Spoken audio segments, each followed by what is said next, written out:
السلام علیکم دوستو، کیسے ہیں آپ سب؟ میں زبینہ فیاض ایک بار پھر آپ کے ساتھ تو میں شروع کر رہی ہوں عالم رویا بائی تحریم ارشد ایپیسوڈ 65۔ شروع کرنے سے پہلے ہمیشہ کی طرح کہوں گی کہ اگر آپ میرے چینل پر نئے ہیں، اب تک آپ نے چینل کو سبسکرائب نہیں کیا تو پلیز چینل کو سبسکرائب کر لیں، بیل آئیکن کو ضرور دبا دیں، کمنٹ کر کے ضرور بتایا کریں کہ آپ کو میرے پڑھے ہوئے ناول شارٹ ویڈیوز کیسے لگتے ہیں، ساتھ ہی آپ کس کنٹری کس شہر سے میرے ویڈیوز کو واچ کرتے ہیں۔ تو چلے شروع کرتے ہیں۔ اسپتال کی سفیدی نوحامگیز تھی۔ شاز دیوار سے سر لگائے ہوئے کھڑا تھا۔ بخت روا کسی خیال سے کہنے لگے، مجھے جانا چاہیے۔ شاز نے دیوار سے ٹیک ہٹائی۔ داجی وہ رکے، پولیس یہاں باز پرس کے لیے آئے گی، پھر چلے جائیے گا۔ رجب نے اسے دیکھتے ہوئے بھاؤ اٹھا کر طنز کیا، آپ کو تو ہر چیز کا از خود نوٹس لینا ہوتا ہے۔ سوموٹو چپل کی چپ چپ کی آواز سنائی دی۔ تحلیل نے پلکیں اٹھا کر دیکھا۔ سلیمان اٹھا، عقب میں اللہ دیتا تھا۔ وہ آگے چلا آیا۔ اس نے ایک گہری سانس لی۔ کوہ نور کے ماتھے پر دائیں جانب بینڈیج لگی ہوئی تھی۔ وہ تحلیل کو دیکھ کر اس کی جانب آئی۔ وہ بے حسی سے اسے دیکھ رہی تھی۔ تم؟ اس نے اس کا ہاتھ تھاما تو اس نے پیچھے ہاتھ کھینچ لیا۔ کوہ نور کی آواز لرزی، مجھ سے خفا ہو؟ اس نے بے تاثرانہ انداز میں اسے دیکھ کر نفی میں سر ہلایا۔ نہیں، میرے دل میں تمہارے لیے کسی بھی قسم کا کوئی کینہ یا بغض نہیں ہے۔ تمہارے لیے اس سے بڑی سزا کیا ہو سکتی ہے کہ عدالت میں تم سے عبدالتواب کے متعلق سوالات پوچھے جائیں گے اور تم چاہ کر بھی خاموش نہیں رہ پاؤ گی۔ تحلیل حواس کھو گئے، سر پر سیاہی چھانے لگی، منظر دھندلانے لگا۔ وہ کٹہرے میں کھڑی تھی۔ کوہ نور، جج صاحب اس سے پوچھ رہے تھے، کیا آپ نے تحلیل اسلام کو اس سب کے لیے آمادہ کیا تھا؟ ضرورت پڑنے پر جج صاحب مداخلت کر کے سوالات پوچھ سکتے ہیں۔ اس نے اثبات میں سر ہلایا، جی، کیونکہ وہ اپنے تایا زاد بھائی کو پسند نہیں کرتی تھی۔ میں بحیثیت دوست چاہتی تھی کہ وہ اس سے اپنا پیچھا چھڑا لے، اور وہ رجب کو پسند کرتی تھی۔ اسے لگ رہا تھا وہ زچ ہوتی جا رہی تھی۔ جج صاحب نے ہاجرہ کو پروسیڈ کا حکم دیا۔ ہاجرہ اس کے سامنے کھڑی پوچھنے لگی، کوہ نور، کیا وہ آپ ہی تھی جن کی رجب سے منگنی ہونے والی تھی اور انہوں نے آپ کو انکار کر دیا تھا؟ کیا آپ اپنے انتقام کے لیے عدالت سے سچ چھپا رہی ہے یا اس کے پیچھے کوئی اور وجہ ہے؟ اس نے جج صاحب کو دیکھا۔ یور آنر، کوہ نور کی حال میں ہی عبدالتواب سے منگنی ہوئی ہے۔ یہ یہاں محض جذبات میں آ کر گواہی دے رہی ہے۔ ڈیفنس کی آپ سے گزارش ہے ان کی گواہی کو مسترد کر دے۔ میرے موکل کا تحلیل سے کوئی رشتہ نہیں تھا اور اسے حالات کی وجہ سے یہاں سے فرار ہونا پڑا۔ پلکیں اٹھی، اس نے دیوار سے ٹیک لگا کر سینے سے بازو باندھ لیے۔ تحلیل سامنے بادامی رنگ کے دروازے پر نگاہیں مرکوز کیے ہوئے تھی۔ اس کی نظر جھکی، اس کی نظر ہینڈل پر لگے زنگ پر آئی۔ جانے دو، اس نے دھیرے سے نفی میں سر ہلایا۔ جو کچھ آئے جانے دو، جو کچھ رہ جائے جانے دو، جو چلا جائے جانے دو۔ تحلیل، اس کا دل بھر آیا۔ میں ٹھیک ہوں کوہ نور، آواز نے بلا کی صفا کی تھی۔ وہ آج محسوس کر سکتی تھی ہاجرہ اتنی شفاف کیوں تھی۔ دنیا دوستانہ چہروں میں دیووں سے بھری ہے، سنتی تھی، آج جان بھی لیا ہے۔ اس نے ایک گہری سانس لی۔ میرے تایا ابا اور ابا نے تمہارے والد کو مارا، مبارک ہو۔ وہ طنزیہ مسکرائی، تو تمہارا آدھا بدلہ پورا ہو گیا، مگر اس نے لب دبا لیے، اس میں میرا یا عبدالتواب کا کوئی قصور نہیں تھا۔ کوہ نور آنکھوں میں کرب اتر آیا۔ اس نے زبان پیچھے دانتوں پر پھیری اور ضبط کرنے لگی، تمہیں بھی کیا پتا تھا تم اتنی سی باتوں پر لڑتے لڑتے عدالت پہنچ جائیں گے؟ ہم اتنی سی باتوں پر لڑتے لڑتے عدالت پہنچ جائیں گے۔ وہ خود کو تنگ و تاریک گھٹن بھرے کمرے عدالت میں موجود دیکھ رہی تھی۔ وہ کمرہ ٹی وی اسکرین پر نظر آنے والے کمرہ عدالت سے مختلف تھا۔ عدالتی بیلف بارعب انداز میں کھڑے تھے۔ عبدالتواب کٹہرے میں کھڑا تھا۔ یور آنر، میرے رجب کو دھمکانے سے قبل تحلیل اس کے ساتھ تھیٹر بھی گئی تھی اور اس کی گواہ کوہ نور ہے۔ میں نے اسے پہلے بھی سمجھایا تھا کہ ہمارے گھر کی عزت کے ساتھ مذاق مت کرے، مگر رجب نے میری ایک نہیں سنی تھی۔ دل بے چین ہونے لگا۔ ہاجرہ اس سے سوالات کر رہی تھی، کیا آپ اپنی مرضی سے مفرور ہوئی تھی؟ مجھے مجبور کیا گیا تھا، میری گھر سے فرار ہونے کی کوئی نیت نہیں تھی۔ جج صاحب ہاتھ میں کاغذات پکڑے بولے، کیا آپ ملزم رجب صلاح الدین کے خلاف لگے الزامات پر انکار کرتی ہے؟ اس نے اثبات میں سر ہلایا، تو پھر آپ کے اور ملزم کے نکاح کے پیچھے کیا وجہ ہے؟ جج صاحب بڑی سنجیدگی سے اس سے پوچھ رہے تھے۔ عزت مآب، یہ شادی ایک معاہدہ تھی۔ مجھے اور رجب کو اپنی جان بچانے کے لیے یہاں سے فرار ہونا پڑا تھا، کیونکہ میرے تایا زاد بھائی غیرت میں آ کر اسے مارنے کے لیے ان سے ملنے گئے تھے۔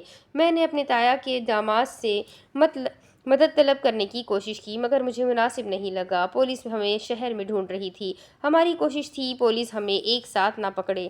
رجب مجھے میرے ماموں کے گھر چھوڑنے والا تھا مگر پولیس ہمیں ڈھونڈتے ہوئی دکھائی دی۔ ہم ڈر گئے اور جب بس اسٹاپ کی جانب گئے اور آپ جج صاحب کی سنجیدگی پر وہ ٹھہری اور آپ اس کے پیچھے کیوں گئی، سب اسے دیکھنے لگے کیونکہ وہ بے قل ہوئی۔ یور آنر، بتائے تحلیل۔ جج صاحب نے سختی سے پوچھا تھا۔ میں خائف تھی۔ کس سے؟ اس کا دل زور زور سے دھڑکنے لگا۔ اپنے خاندان والوں سے۔ وہ سوچنے لگی، شاذ سے، پولیس سے، عبدالتواب سے۔ کیا وہ واقعی اس سے ڈر گئی تھی؟ نہیں، شاید اپنے حالات سے، باپ کے آنے کے ڈر سے۔ اور اگر وہ باپ کا نام لیتی تو یہ ثابت ہو جاتا ان کے خاندان نے اشتہاریوں کو جگہ دی تھی۔ یہ شک پیدا ہو جاتا کہ اس کے باپ کا قتل کیا گیا ہے۔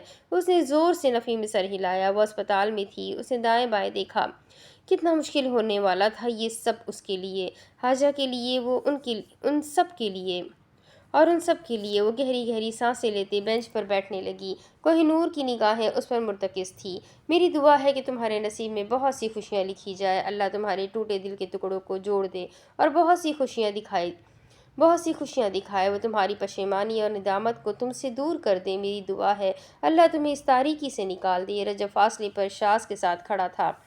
آپ نے مجھے پہلے انگلستان بھیجنا چاہا، پھر آپ نے مجھے واپس آنے کی پیشکش کی۔ ایسا کیوں؟ اگر آج میں باہر ہوتا تو میں اس سب سے بچ جاتا۔ وہ پرسکون کھڑا تھا۔ اس نے دھیرے سے اسے دیکھا۔ بیوقوف بچے، تم صرف تب بچ سکتے اگر کرائم کے وقت تم یہاں نہ ہوتے اور تمہیں بلا وجہ چارج کیا ہوتا۔ پھر اس کے جواب میں میلیشیس پروسیکیوشن کا مقدمہ ہو سکتا تھا۔ اور رہی بات تمہیں واپس بلانے کی، میں نے تمہیں پیشکش کی تھی۔ کیوں کی تھی؟ اس نے جھٹ سے پوچھا تھا۔ اس نے ایک نظر تحلیل کو دیکھا۔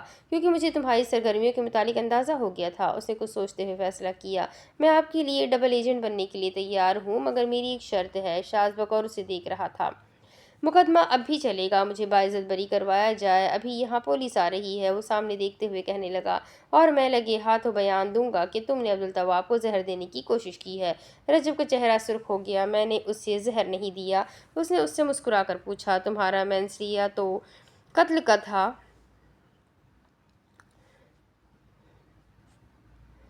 مینسریہ کیا اقدام قتل نہیں ہوا؟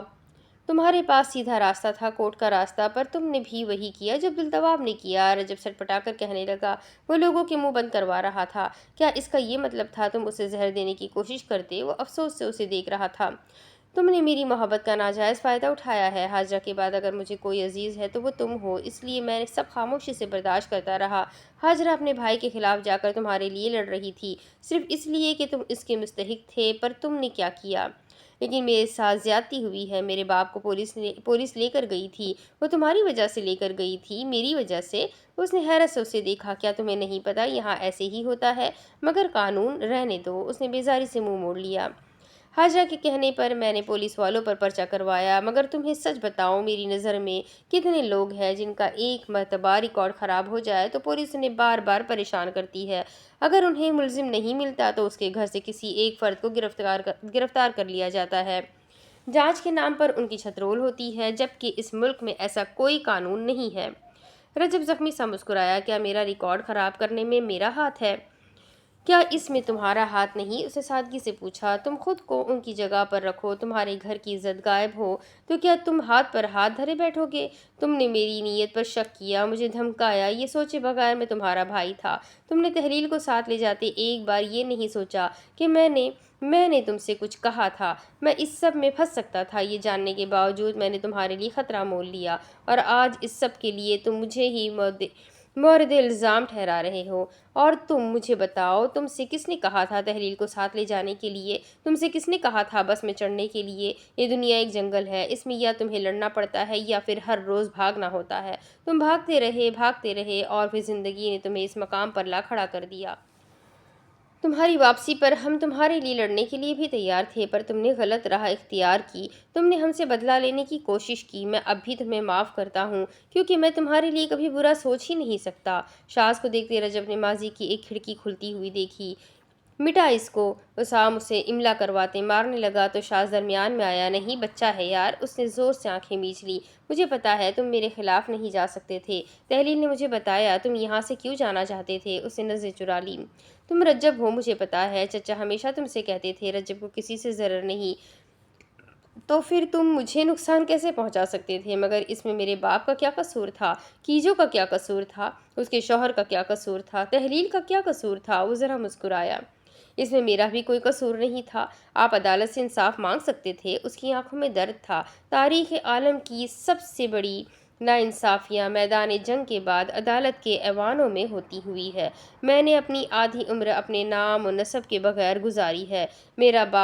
میرا بایولوجیکل باپ ایک شریف انسان تھا جس نے صلہ رحمی نبھا کر اپنے بھائیوں کو ورثے سے ان کا حق دیا، اور بدلے میں انہوں نے ان کی صلہ رحمی کا یہ صلہ دیا کہ انہیں ایک مافیا سے منسلک کر کے ان پر جھوٹے الزامات لگوا کر انہیں اندر کروا دیا، اور پھر انہیں سزائے موت ہو گئی۔ میری ماں نے نوکرانی بن کر لوگوں کے گھر دھکے کھائے، جبکہ ہمارے ساتھ ظلم کرنے والے ہمارے ہی گھر میں عیش کی زندگی گزارنے لگے۔ میرے لے پالک باپ اور بھائی نے مجھے ایک اچھا انسان بنانے کی کوشش کی، مجھے پڑھایا لکھایا، میری زندگی گزر رہی تھی، مگر میرے اس خاندان کو بھی ان لوگوں نے بے دردی سے مار دیا۔ پہلے میرے شاہ نواز کو ہٹ اینڈ رن کیس میں مارنے کی کوشش کی گئی، اور جب اس کے باوجود وہ بچ گئے تو انہیں لیتھل انجیکشن دے دیا۔ میری بھابھی کا اس سب میں کوئی قصور نہیں تھا، وہ حاملہ تھی، مگر چونکہ ان لوگوں کو اپنے خلاف ثبوت نہیں مل سکے تو انہوں نے وہ گھر ہی تباہ کر دیا جہاں ان کے امکان میں ثبوت تھے۔ میں تب بھی خاموش رہا، مگر انہوں نے شاہ نواز کے کردار پر بددیانتی کا سوالیہ نشان اٹھایا۔ میں نے پولیس سے رجوع کیا، میں نے عدالتوں سے رجوع کیا، کسی نے میری نہیں سنی۔ میرے پاس دو راستے تھے، یا خاموشی سے صرف کرتا اور رشوت لے کر کامیاب ہو جاتا، یا شاہ نواز کی طرح مر جاتا۔ مگر میں نے فیصلہ کیا یہ لوگ مجھے ڈیزرو نہیں کرتے، یہ لوگ شاہ نواز جیسے لوگوں کو ڈیزرو نہیں کرتے۔ نہ ان لوگوں کو ایجنسیاں پکڑ سکتی ہیں، نہ میری LLB کی ڈگری۔ ان لوگوں کو اپنے طریقے سے پکڑوں گا۔ میں نے شاہ نواز سے وعدہ کیا تھا۔ وہ شاہ نواز کے جنازے کے بعد تھانے سے واپس قبرستان آیا تھا۔ خود کو وہ اس کی قبر کے سامنے باعزم کھڑے ہوئے دیکھ رہا تھا۔ میں آپ سے وعدہ کرتا ہوں، اس کی آواز لرز رہی تھی، میں آپ سے وعدہ کرتا ہوں، میں آپ کو اس کا 3 گنا کر کے لوٹاؤں گا، اور میری بے بسی تم دیکھو۔ مجھے مکافات عمل نے قطعاً قرار پانے نہیں دیا۔ رجب سپاٹ نظروں سے اسے دیکھ رہا تھا۔ اس نے میرے مجرموں کی عورتوں میں سے اسی عورت کو دربدر کیا جس سے میں سب سے زیادہ محبت کرتا ہوں۔ اس نے ایک گہری سانس لی اور اس کا شانہ تھپکا۔ تمہیں زیادہ جذباتی ہونے کی ضرورت نہیں ہے، یہ زندگی ہے۔ ہر کسی کا کوشچن پیپر یہاں ایک جیسا نہیں ہوتا، اور یہاں نقل کرنا بھی ضروری نہیں ہوتا۔ ضروری نہیں، میں نے جو راستہ اختیار کیا وہ تم بھی کرو۔ انہیں ان کی جانب کسی کے آنے کے سبب بوٹوں کی آواز سنائی دی۔ رجب نے پیچھے سے کان کی لو چھو کر چھوڑی۔ اب کیا ہوگا؟ راضی نامہ۔ اب پھر اس نے سامنے آتی پولیس کو دیکھا۔ وہ یاد کرنے لگا جب وہ حاجرہ کے ساتھ کورٹ روم میں پیش ہوا تھا۔ بخت روا شاز کے سامنے آ کھڑے ہوئے۔ تحلیل انہیں دیکھ رہی تھی۔ یہ تو پہلے بھی ہو سکتا تھا، مگر میرے کیس کا اختیار مردوں کو کیوں مل گیا؟ کیونکہ یہ میرے گارڈین ہے۔ اس نے بخت روا کو دیکھا۔ میں کم عمر ہوں۔ لبوں پر ایک کرب بھری مسکراہٹ در آئی۔ ایک مرد نے غیرت میں آ کر دوسرے مرد پر پرچہ کر دیا، دوسرے نے اپنی غیرت میں آ کر جواب دیا۔ اس نے آنکھیں کھولی، پولیس وہیں کھڑی تھی۔ پرچوں کا اب ان کی غیرت کا معاملہ سلجھ گیا تو صلاح ہو رہی ہے۔ اسے ہنسی آئی تھی۔ یہ کوئی خاص بات تو نہیں، یہاں تو قتل پر بھی کمپرومائز ڈیڈ ہو جاتا ہے، اور تو اور عصمت دری کے بدترین جرم پر بھی۔ کسی کو کیا فرق پڑے گا کہ پھر عدالت میں مقدمہ ہو یا نہ ہو؟ دفتروں میں پہلے ہی بے تحاشا قصوروں کی فائلز دھول اور گرد تلے دب چکی ہے، اور نئے آنے والوں کے بوجھ تلے دب رہی ہے۔ کیا ہماری عدالتیں صرف راضی ناموں پر ٹھپے لگانے کے لیے رہ گئی ہے؟ آنکھیں ڈبڈبانے لگی۔ مگر میرا سوال کچھ اور ہے۔ اس معاشرے میں عورت کی عزت مرد کی غیرت پر کیوں انحصار کر رہی ہے؟ یہ ہے مرد کا معاشرہ، یہ معاشرہ۔ اس نے تنفر سے وہاں پر موجود ہر مرد کو دیکھنا شروع کیا۔ پہلی نظر بخت روا پر گئی۔ داجی نے اپنی غیرت کی پرواہ کرتے عبدالتواب کو پرچہ کرنے کا فرمان جاری کیا، اور تب میری بربادی کا آغاز ہوا۔ وہ شاز کو دیکھنے لگی۔ اس مرد نے حاجرہ جیسی عورت کو اندھا کر دیا، اور جب اسے کہا جاتا ہے اس نے تمہیں استعمال کیا تو وہ کہتی ہے مجھ جیسی قابل عورت کو استعمال نہ کرنا ضائع کرنے کے مترادف ہے۔ اب نظر رجب پر گئی۔ یہ انسان مجھ سے محبت کا دعویٰ کرتا ہے، اس نے میرے لیے سرکاری وکیل نہیں کیا اس لیے تاکہ عدالت میں میری عزت کا تماشا بنے۔ یہ میرے لیے لڑنا چاہتا تھا مگر اس کا جھکاؤ بھی میری عزت سے زیادہ اپنے بدلے پر برتری حاصل کر گیا۔ مجھے نہیں لگتا اب اس انسان کے ساتھ میں ایک نارمل زندگی گزار پاؤں گی۔ غلطی کر دی اپنی زندگی انویسٹ کرنے کا فیصلہ کر کے۔ یہ میری زندگی تھی، نہیں کرنی چاہیے تھی، غلطی کر دی۔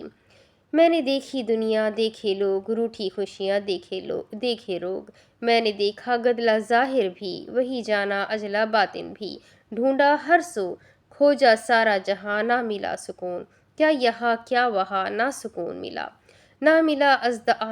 نہ ملا رازدان، پھر ملا خدا، وہ بڑا مہربان، وہ جو حی القیوم ہے اور عالم الغیوب، بس ایک اس کی ذات سے میسر سکون۔ وہ جو شہرک سے بھی ہے قریب، اس کے سوا کچھ نہیں سب رقیب۔ خدیجہ عبدالرزاق۔ یہاں کوئی سگا نہیں ہے سوائے اللہ کے، اس نے مٹھیاں بھیج لی، مجھے لگ رہا ہے میں مرد بیزاری ہونے لگی ہوں۔ کوئی ایک ایسا جسے دیکھ کر میں اپنا نظریہ بدلوں۔ داجی عبدالتواب، رجب، شاز بھائی، اسام، زہیب اور اللہ دتہ سب ایک جیسے ہیں۔ سب انسپکٹر ان سے باس پرس کر رہے تھے۔ وہ نعش کو مردہ خانہ لے کر جا چکے تھے۔ انہیں بتایا جا رہا تھا کل اسلام کا پوسٹ مارٹم ہوگا۔ بخت روا سوچنے لگے، اگر پوسٹ مارٹم میں کوئی ثبوت مل گیا تو تفتیش کا آغاز ہو جائے گا، اور باس پرس کرتے سب سے ان کے عذر پوچھ رہے تھے۔ اسلام کا قتل فرسٹ ڈگری مرڈر ہو سکتا ہے۔ بخت روا سوچوں میں گم تھے۔ مطلب آپ یہی تھے؟ سب انسپکٹر شاہ سے پوچھ رہے تھے۔ جی میں یہیں اپنے سالے کے ساتھ تھا۔ کدھر ہے آپ کے سالے صاحب؟ اس نے نظر گھما کر دیکھا تھا۔ اس کی طبیعت کچھ ٹھیک نہیں ہے، ڈاکٹر معائنہ کر رہے ہیں، شاید گیسٹرو انٹسٹینل انفیکشن ہوا ہے اسے۔ رجب نے اسے چونک کر دیکھا۔ چند لمحوں بعد، آپ نے اسے زہر دیا تھا نا؟ اس نے حیرت سے اس کی آنکھوں میں دیکھا۔ تمہیں میں قاتل لگتا ہوں؟ شاز نے خفگی سے پوچھا تھا۔ اسے چپ سادھ لی۔ دیا تھا، پر اینٹی ڈوٹ بھی دے دیا تھا۔ یہ سنتے وہ تراری سے بولا، میں باجی کو بتاؤں گا۔ شاز نے پولیس افسر کو دیکھتے ہوئے دھمکی خیز انداز میں کہا، تو زبان کھول کر دکھا، اور رجب لب بھیج کر رہ گیا۔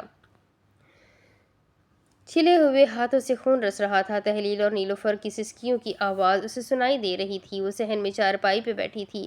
بخت روا خاندان والوں کو ٹیلی فون کر کے بتا رہے تھے۔ پولیس کی باس پرس کے دوران ہوئی گفتگو دھیرے دھیرے اس کے ذہن میں آ رہی تھی۔ ہمارا ان سے اور میرے والد سے کئی سال تک کوئی رابطہ نہیں تھا۔ ہمیں نہیں معلوم یہ کب اور کیسے یہاں آئے تھے، کیونکہ ہم یہاں موجود ہی نہیں تھے۔ ابھی میری چچی اپنے بھائی کے گھر سے آئی ہے تو انہوں نے مجھے بلایا۔ میرے باقی گھر والے اسپتال ہے کیونکہ میرا بھائی اسپتال میں ہے۔ یہاں یہ اکیلی تھی تو میں وہاں جا نہیں سکی۔ کیا پوسٹ مارٹم ضروری ہے؟ نیلوفر کی بھیگی آواز اس کے کانوں میں پڑی۔ اس نے پلکیں اٹھا کر دیکھا۔ کیا ہم درخواست نہیں کر سکتے؟ حاجہ نے اٹھتے ہوئے کندھے پر بیگ لٹکایا۔ ہمارا ان سے کوئی تعلق نہیں ہے۔ بخت روا نے ریسیور رکھا۔ تبھی ٹیلی فون کی گھنٹی بجی تھی۔ اس نے مڑ کر دیکھا۔ بخت روا نے ریسیور اٹھایا اور کان سے لگانے لگے۔ ہیلو۔ حاجہ بغور انہیں دیکھ رہی تھی۔ تحلیل کمرے میں سر جھکائے بند مٹھیاں ماتھے سے لگا کر بیٹھی ہوئی تھی۔ بخت روا نے ریسیور کان سے ہٹایا اور ہاجرہ کو حیرت سے دیکھتے ہوئے بولے، کی جو؟ وہ فوراً سے آگے چلی آئی۔ نیلوفر کمرے میں جانے لگی۔ بخت روا اپنے اس گھر کو دیکھ رہے تھے جس کی ایک ایک دیوار پر ظلم کی کہانی لکھی ہوئی تھی۔ وہ جانتے تھے اب سے وہاں تفتیش پوری ہونے تک پولیس کا بسیرا ہوگا۔ ہیلو۔ اس پار کی جو کان سے ریسیور لگائے سرگوشی کرتے بولی، ہاجرہ عقب میں جیل افسر تھی۔ میرے پاس ایک خبر ہے۔ تمہارے شوہر نے ایک عورت کی کفالت کرنے کے لیے اس سے شادی کا وعدہ کیا تھا۔ وہ بے حسی سے بولی، میں نے تب اسے 3 کی اجازت دی تھی۔ یہ نہیں پوچھوں گی وہ عورت کون ہے؟ اس نے شفقانہ انداز میں اس سے پوچھا تھا۔ اصلی چیتے کی بیوی۔ اس کی ذرا آنکھیں کھلی۔ نزاکت وہ میرے ساتھ یہاں قید میں ہے۔ اس کا ایک بیٹا ہے۔ سردار نے اسے کسی محفوظ مقام پر رکھا ہوا ہے۔ کوئی سیٹلمنٹ ہوئی ہے تمہارے شوہر اور اس کی۔ اسے اس کا بیٹا ڈھونڈنا ہے اور بدلے میں وہ اسے کچھ دے گی۔ مگر حاجہ کی آنکھیں گھومنے لگی۔ کیا یہ سوچنے والی بات نہیں کہ وہ قید سے نکلنے کی بھی تو شرط رکھ سکتی تھی؟ تم کیزیا ہی ہو۔ اس نے کان سے ریسیور ہٹایا اور پھر کان سے لگایا۔ اس پاروں محفوظ ہوئی۔ جیل آ کر جاہل سے جاہل بندے کا بھی دماغ چلنے لگ جاتا ہے۔ اس نے بخت روا کو دیکھا جو اسے ہی دیکھ رہے تھے۔ اب تمہارے جیل جانے کا مجھے کوئی افسوس نہیں۔ پرانے زمانے میں شاعر شاعری سے قبل میوز یعنی شاعری کی دیوی کو مدد کے لیے پکارا کرتے تھے۔ مجھے لگتا ہے تمہاری بھی تمہیں بھی تمہاری میوز مل گئی ہے؟ کیچو نے جھٹ سے پوچھا۔ اور وہ کیا؟ وہ محفوظ ہوئی تھی، حاجہ نے اپنے طنزیہ انداز میں کہا۔ جیل؟ اور کیچو زب سے لب دبا کر رہ گئی۔ اس نے نفی میں سر ہلایا۔ خیر، کیا تمہیں ایسا لگتا ہے میں سردار کے خلاف ہوں؟ وہ دائیں بائیں دیکھ کر بولی۔ کیونکہ میں جانتی ہوں تمہارا شوہر شاہ نواز کا بھائی ہے، تم باہر آؤ گی تو تمہیں ایک اور جھٹکا دوں گی۔ اچھا، اسے یاد آیا، میرے باہر آنے کے کیا امکان ہے؟ تمہارا ری ٹرائل ہوگا۔ اس نے بھاؤ اٹھایا۔ اچھا، مجھے پتا چلا رجب مقدمہ لڑنا چاہتا ہے اور تم اس کی دفاع کی وکیل ہو۔ اب ایسا کچھ نہیں ہو رہا، لیکن میں نے سنا ہے کرمنل کیس وڈرا کرنا مشکل ہے۔ وہ اس کی معلومات پر متاثر ہوئی تھی۔ ہاں، اگر مرڈر یا ریپ کیس ہو تو مشکل ہے، مگر راضی نامہ ہو ہی جاتا ہے۔ تو یہ عبدالتواب نے پہلے کیوں نہیں کیا؟ وہ جذبس ہوئی۔ کچھ مت پوچھو، پیچھے سے افسر نے سرگوشی کی۔ جلدی، اس نے اسے انگوٹھا دکھایا۔ بس کر رہی ہوں۔ تو پھر میرا کام کب ہوگا؟ یہ سب کلیئر کر لوں پھر تمہاری ٹرائل ہوگا۔ لو، پھر کیا کر لو گی؟ وہ جیسے مایوس ہو گئی۔ حاجہ نے ایک گہری سانس لی۔ مجھے اپنے والا پبلک ڈیفینڈر سمجھا ہے؟ ہاں ٹھیک ہے۔ اس نے ریسیور رکھا اور ایک گہری سانس لی اور بخت روا سے کہنے لگی، سلیمان ہماری طرف رہے گا، میں نہیں چاہتی وہ یہاں کے تماشے دیکھے۔ عبدالتواب کے پاس کوہ نور اور اللہ دیتا ہے۔ وہ خاموشی سے کھڑے ان کی سن رہے تھے۔ اپنا خیال رکھیے گا۔ وہ تیزی سے باہر جانے لگی۔ بے اختیار نگاہ اس بیٹھک پر گئی۔ اس کا دل پسیج گیا۔ بڑے بڑے زخم اور بڑی بڑی رکت انگیز یادیں اس بیٹھک نے اسے دی تھی۔ وہ اس گھر کا سب سے شفاف حصہ تھا۔ اس نے نگاہیں پھیر لی اور باہر نکل آئی۔ باہر گلی میں تاریکی چھائی تھی۔ پولیس کے آنے کے سبب آدھے گھنٹے تک لوگوں نے شور و غوغا کیا تھا۔ اب دوبارہ سے وہاں خاموشی چھائی ہوئی تھی۔ اس نے سوچتے ہوئے پچھلے دانت پر زبان پھیری۔ اس کے چہرے کے زاویے بگڑے۔ کل کے اخبار کی سرخی۔ اس نے ایک سرد آہ بھری۔ آہ، ہمارا خاندان ہمیشہ سرخیوں میں رہتا ہے، کبھی منشیات فروشوں کے نام سے کبھی اغوا وکٹم لڑکی کے ذکر سے اور کبھی قتل کی وجہ سے۔ اس کے قدم لڑکھڑا رہے تھے۔ گرنے کے سبب پیروں پر کھروچوں کے نشان تھے۔ پیر گھسیٹ کر چلنے کی وجہ سے چک چک کی آواز سنائی دی۔ اس نے ہیل زمین پر گھما کر مس لی۔ میں نے کچھ غلط نہیں کیا۔ وہ ہیل سیدھی کیے آگے بڑھی۔ پھر سے قدم لڑکھڑائے۔ میں نے کچھ غلط نہیں کیا۔ وہ ڈگمگا کر سیدھی ہوئی۔ In a time of war, the law falls silent. آنکھوں کے آگے جالے آئے۔ اس نے پرس کھولا۔ مجھے ہیپوگلائسیمیا ہو رہا ہے۔ آہ، یہ برسے میں دادی سے ملی بیماری۔ اس نے بسکٹ کا پیکٹ نکال کر کھولا اور جلدی سے منہ میں ڈالا۔ وہ اسے چبانے لگی۔ اس نے گاڑی کا دروازہ کھولا اور بیٹھنے لگی۔ مستحسن نے اسے مڑ کر دیکھا۔ اس نے فٹافٹ چبا کر دوسرا پیکٹ لیا۔ میں نے کچھ غلط نہیں کیا۔ وہ چباتے چباتے رکی۔ جو میں نے کیا وہ ہر کوئی نہیں کر سکتا۔ اس نے منہ سے لگا چورا صاف کیا۔ What the lion cannot manage to do the fox can. وہ ہم کلامی کرتے تیسرا بسکٹ نکالنے لگی۔ مجھے خود پر فخر ہونا چاہیے، میں نے اپنے خاندان کو بچایا ہے۔ ضمیر نے اسے جھنجھوڑا۔ فخر؟ وہ منہ میں بسکٹ ڈالتے ہوئے رکی تھی۔ اس نے گاڑی کا دروازہ بند کیا۔ مستحسن نے گاڑی سٹارٹ کرتے اسے دیکھا۔ بی بی، آپ ٹھیک ہے؟ وہ خود میں مہو تھی، مگر یہ ضروری تھا۔ وہ خود کو صفائی دے رہی تھی۔ میرے خاندان کے لیے ضروری تھا اور ان کے لیے میں کچھ بھی کر سکتی ہوں۔ وہ بڑبڑانے لگی، آنکھیں ایک دم سے ڈبڈبانے لگی۔ اس کا دماغ کام نہیں کر رہا تھا۔ اس کے سسکنے کی آواز سنائی دی۔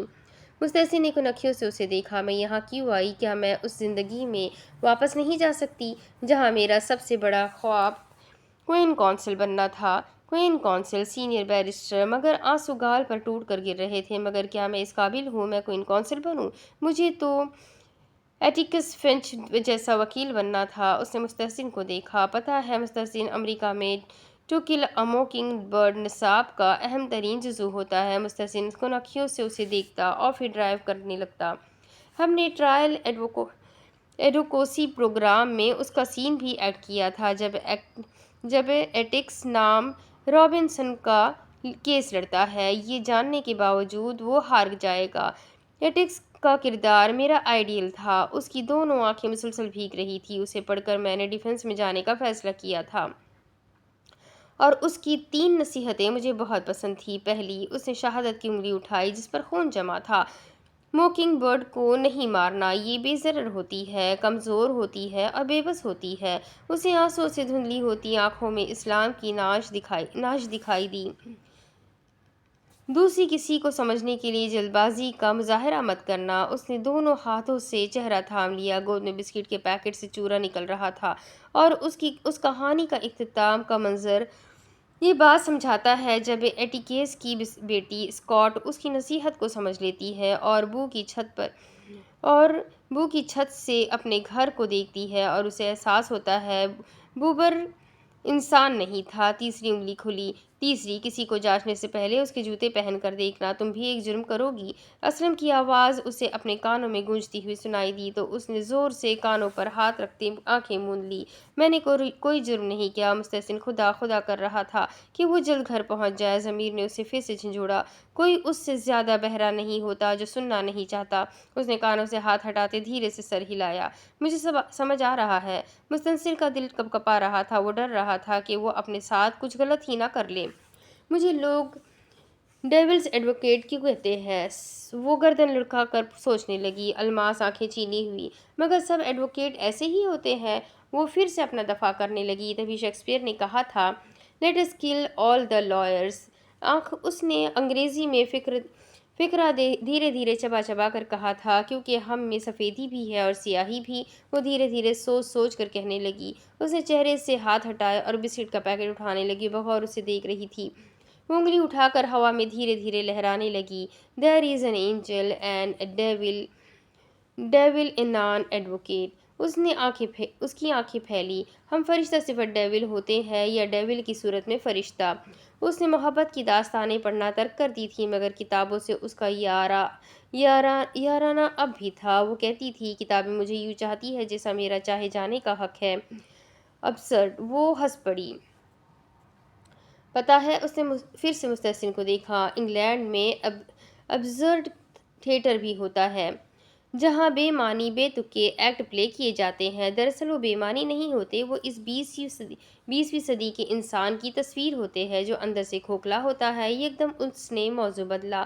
ابسرڈ سے یاد آیا، میرے ابو کو کمرہ 101 والی سزا ہوئی۔ ان کا سامنا ایک ایسی چیز سے ہوا جو ان کا سب سے بڑا ڈر تھا۔ کمرہ 101 ایک مشہور ناول میں بیان ہوا۔ کمرہ منسٹری آف لا ایک ٹارچر چیمبر ہے۔ مجھے سمجھ نہیں آتی تھی کہ اپنے فوبیا کا سامنا کرنے سے منسٹری آف لا کو کیا لینا دینا ہے۔ اب آ رہی ہے سمجھ؟ اس کی آواز میں دہشت پیدا کرنے والا خوف تھا۔